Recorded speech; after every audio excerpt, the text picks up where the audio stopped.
So he said, "Why are you going to him today? It is neither the new moon nor the Sabbath." And she said, "It is well." Then she saddled the donkey and said to her servant, "Drive and go forward. Do not slacken the pace for me unless I tell you." And so she departed and went to the man of God at Mount Carmel. So it was when the man of God saw her afar off that he said to his servant Gehazi, who would look, and the Shunammite woman, "Please run now to meet her, and you say to her, Is it well with you? Is it well with your husband? Is it well with the child?" And she answered, "It is well." Now when she came to the man of God at the hill, she caught him by the feet. But Gehazi came near to push her away. But the man of God said, "Let her alone, for her soul is in deep distress, and the Lord has hidden it from me, and has not told me." So she said, Did I ask ye, son of my Lord, did I not say, do not deceive me? Then he said to Gehazi, "Get yourself ready, and take my staff in your hand, and be on your way. If you meet anyone, do not greet him, and if anyone greets you, do not answer him, but to lay my staff on the face of the child." And the mother of the child said, "As the Lord lives, and as your soul lives, I will not leave you." So he arose and followed her. Now Gehazi went on ahead of them, and laid the staff on the face of the child, but there was neither voice nor hearing. Therefore he went back to meet him, and told him, saying, "The child has not awakened."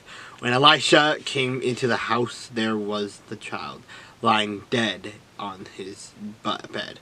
He went in, therefore, shut the door behind the two of them, and prayed to the Lord. And he went up and laid on the child, and put his mouth on his mouth, his eyes on his eyes, and his hand on his hands. And he stretched himself out on the child, and the flesh of the child became warm. He returned and walked back and forth in the house, and began again, and went up and stretched himself out on the child. Then the child sneezed 7 times, and the child opened his eyes, and he called Gehazi, and said, "Call this Shunammite woman." So he called her, and when she came in to him, he said, "Pick up your son."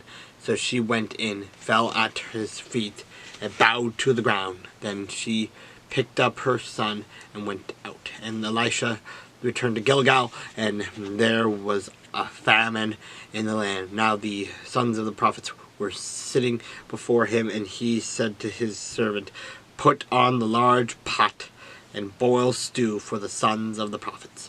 So one went out into the field to gather herbs, and found a wild vine, and gathered from it a lapful of wild gourds, and came and sliced them into the pot of stew, though they did not know what they were.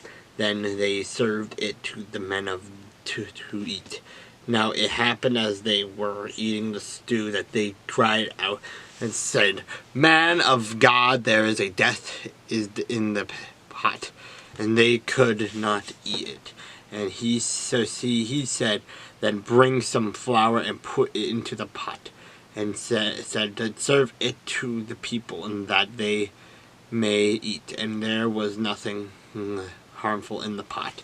Then a man came from Baal Shalishah, and brought the man of God bread of the first fruits, 20 loaves of barley bread, and newly ripened grain in his knapsack.